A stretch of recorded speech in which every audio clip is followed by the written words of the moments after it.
Il n'a pas réussi à intégrer l'université, alors il a carrément décidé d'en ouvrir une lui-même.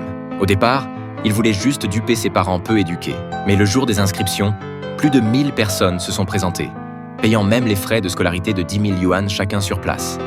Les poches vides, il s'est soudainement transformé en un millionnaire. Tout a commencé avec une lettre de refus. Après le Gaokao, ses camarades ont tous intégré l'université de leurs rêves, sauf Bartby qui n'a été accepté nulle part. Mais il a eu une idée saugrenue. Puisqu'aucune école ne voulait de lui, pourquoi ne pas créer sa propre université?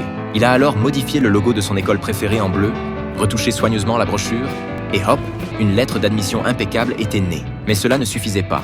Pour rendre son mensonge plus crédible, Bartby a demandé à son ami féru d'informatique de créer un site web pour l'école.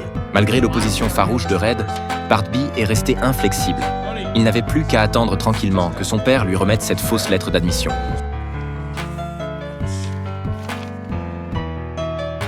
Félicitations, tu es admis. Mais très vite, un nouveau problème est apparu.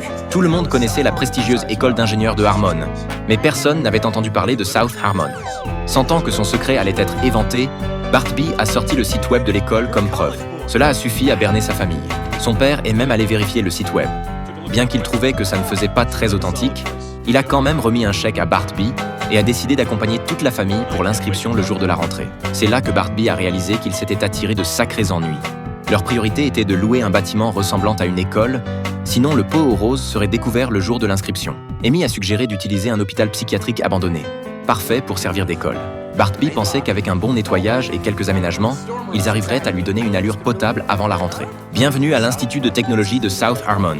C'est ainsi que ces 3 recalés du Gaokao ont passé quasiment tout l'été à transformer cet asile désaffecté en utilisant les frais de scolarité donnés par le père de Bartby.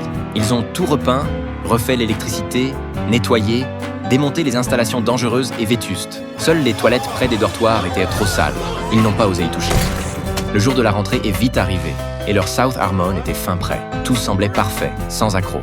Les parents n'ont eu aucun soupçon, malgré un système électrique qui a failli court-circuiter et une mère qui a échappé de peu au WC crasseux. Tout se passait comme sur des roulettes, mais les choses étaient loin d'être aussi simples que Bartby l'imaginait. Soudain, on a frappé avec insistance à la porte. Un type ressemblant à un pingouin, l'air agité, disait venir s'inscrire à l'école.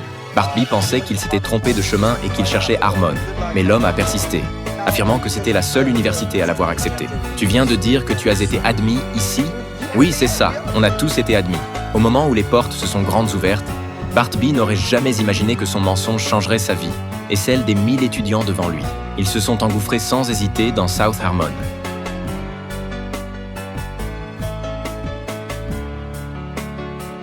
Maintenant, avec plus de 1000 étudiants,